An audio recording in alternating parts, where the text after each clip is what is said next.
Good morning students. समाजशास्त्र के पहले प्रश्न पत्र में पिछली बार हमने बात की थी हर्बर्ट स्पेंसर के जीवन के बारे में, उनके समाजशास्त्र के प्रति योगदान के बारे में। आज हम स्पेंसर के सबसे महत्वपूर्ण वर्क कार्य जो है उनका, जो उनकी रचना है सामाजिक उद्विकासवाद, उसके बारे में जिक्र करेंगे। सामाजिक उद्विकासवाद जो है वो स्पेंसर के लिए माना जाता है कि वो चार्ल्स डार्विन से बहुत अधिक प्रभावित थे। डार्विन ने जीवों के उद्विकास की बात की है, पेड़ पौधों जीव जंतुओं के मध्य जिस प्रकार से उद्विकास हुआ है, वो जिस प्रकार से विकसित हुए हैं, उसका उल्लेख चार्ल्स डार्विन ने किया है। उनकी इस व्यवस्था को, उनके इस विचार को स्पेंसर ने समाजशास्त्र में लागू करने का प्रयास किया और समाज के उद्विकास का उल्लेख किया। इस विषय पर हम डिटेल में बाद में चर्चा करेंगे। अभी हम बात करेंगे उद्विकास के बारे में। उद्विकास का क्या अर्थ है और उसकी क्या विशेषताएं हैं।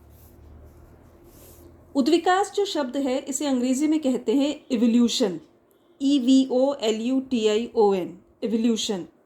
ये शब्द बना है इवॉल्व से। इवॉल्व का मतलब होता है प्रकट होना, विकसित होना, किसी भी चीज़ का बाहर की ओर फैलाव होना। परंतु वैज्ञानिक दृष्टि से अगर हम देखें तो इस शब्द का अर्थ है, वैज्ञानिक अर्थ में हम उद्विकास को एक ऐसी प्रक्रिया मान सकते हैं जिसमें एक सीधी सादी सरल वस्तु या सावयव क्रमिक परिवर्तन के कारण धीरे धीरे जटिल रूप धारण करता है। सीधी सादी सरल वस्तु का मतलब, सरल का मतलब होता है आसान नहीं।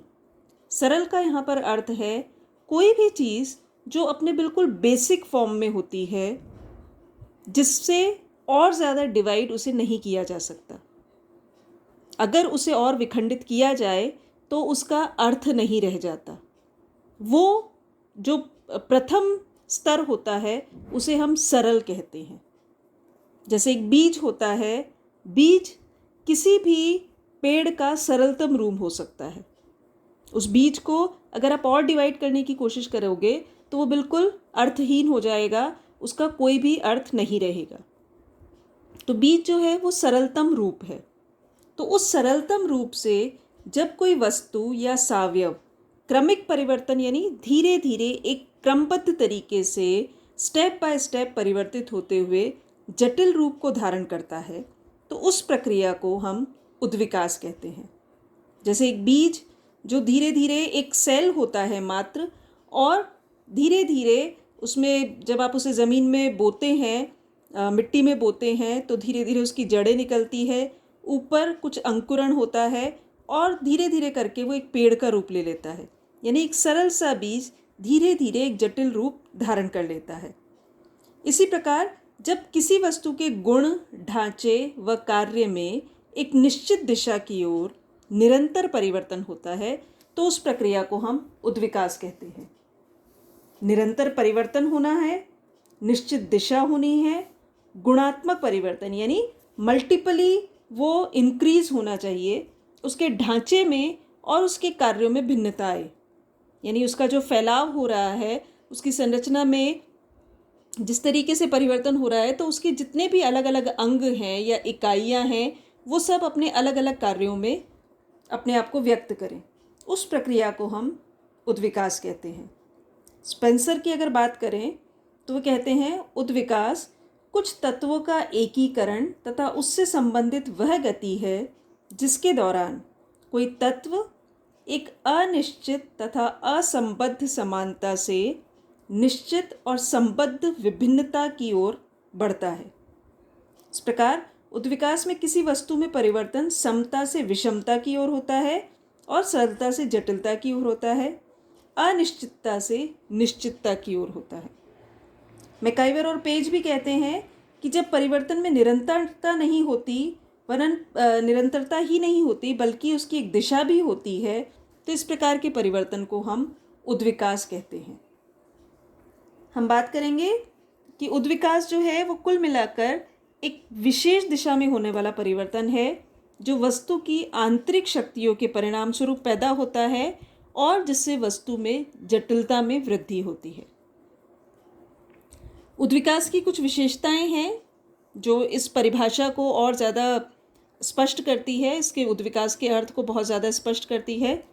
तो पहली जो विशेषता है कि उद्विकास सदैव सरलता से जटिलता की ओर होता है। प्रारंभ में कोई भी चीज़ जो है वो अपने सरलतम स्वरूप में होती है और धीरे धीरे उसमें जो भी वृद्धि होती है, जिस तरीके से उसका विकास होता है, परिवर्तन होता है एक निश्चित दिशा में, निश्चित गति से, तो उस सरलता से वो जटिलता की ओर बढ़ती है। दूसरी बात, उद्विकास निरंतर चलने वाली एक धीमी गति की प्रक्रिया है। परिवर्तन की एक ऐसी प्रक्रिया जो निरंतर चलती है, हो सकता है उसकी गति इतनी धीमी हो कि हम उस परिवर्तन को ना देख पाएँ, एकदम से हम ना पहचान पाएँ। एक छोटा सा बच्चा जैसे जैसे बड़ा होता है तो हम किसी एक पर्टिकुलर दिन को आइडेंटिफाई नहीं कर सकते कि कब उसकी लंबाई इतने से इतनी बढ़ी, क्योंकि वो एक निरंतर धीमी गति से चलने वाली प्रक्रिया है जिसमें आप परिवर्तन को एक लंबे समय के बाद तो महसूस कर सकते हो, लेकिन क्षणिक परिवर्तन को महसूस नहीं किया जा सकता। तीसरी बात जो है, उद्विकास जो है वो एक विभेदीकरण की प्रक्रिया है, यानी उसमें सरलता से उसकी धीरे धीरे जो जटिलता आती है, उसमें वस्तु के अलग अलग अंग, अलग अलग भाग जो हैं वो स्पष्ट एवं पृथक होने लगते हैं, एक दूसरे से विभेदीकृत होने लगते हैं। चौथी विशेषता, उद्विकास एक सार्वभौमिक प्रक्रिया है, यानी सभी स्थानों में, सभी कालों में, सभी जगहों पर ये प्रक्रिया किसी न किसी रूप में देखी जा सकती है। पांचवा जो उल्लेख किया है उद्विकास की विशेषताओं का, कि उद्विकास एक निश्चित दिशा में होने वाला परिवर्तन है। उसकी दिशा निश्चित होती है, ऐसा नहीं है कि कोई चीज़ पहले ऊपर जाके फिर वापस नीचे आएगी। अगर वो ऊपर जाने की दिशा में है तो वो उसी ओर हमेशा अग्रसर रहेगी। छठी विशेषता है, उद्विकास वस्तु की आंतरिक वृद्धि के कारण होता है। उसके अंदर जो भी परिवर्तन आ रहे हैं, उसको जो भी ग्रोथ मिल रही है, उसके कारण जो परिवर्तन आते हैं वो उद्विकास की आंतरिक वृद्धि कहलाती है। उद्विकास के दौरान वस्तु या समाज में गुणात्मक परिवर्तन होता है। संख्यात्मक परिवर्तन हो ये आवश्यक नहीं है, लेकिन उसकी विशेषताओं में, उसकी क्वालिटी में धीरे धीरे एक महत्वपूर्ण परिवर्तन हम देख सकते हैं। आठवीं विशेषता है, उद्विकास एक मूल्य रहित प्रक्रिया है, यानी वो किसी अच्छाई या बुराई से नहीं जुड़ा हुआ है, वो कोई मूल्यगत विशेषता नहीं है, नैतिकता पर आधारित नहीं है। जिस भी चीज़ को सरलता से जटिलता की ओर बढ़ना है, इसका मतलब वो एक उद्विकासवादी प्रक्रिया में है। उद्विकास कुछ निश्चित चरणों एवं क्रम में होता है, यानी उसकी एक अपनी एक प्रथम के बाद द्वितीय, द्वितीय के बाद तृतीय चरण आता है और वही क्रम में वो प्रक्रिया आगे चलती है। अर्थात उद्विकास में चरणों की पुनरावृत्ति नहीं होती, यानी जो स्टेप आप एक बार आगे बढ़ चुके हैं उसके बाद वापस उस स्टेप पर नहीं जा सकते। एक बीज से धीरे धीरे जब अंकुरण हो चुका है, उसके बाद धीरे धीरे उसका एक तना विकसित होगा। अब ये पॉसिबल नहीं है कि तने से वो वापस उस फॉर्म में आ जाए, जबकि वो एक नव कोपल के रूप में या अंकुरित हुआ था उस रूप में वो वापस नहीं जा सकता, यानी उनकी पुनरावृत्ति नहीं हो सकती। नेक्स्ट वीडियो में हम स्पेंसर के सामाजिक उद्विकास का जिक्र करेंगे कि किस प्रकार से उद्विकास की इस प्रक्रिया को स्पेंसर समाज के ऊपर लागू करते हैं।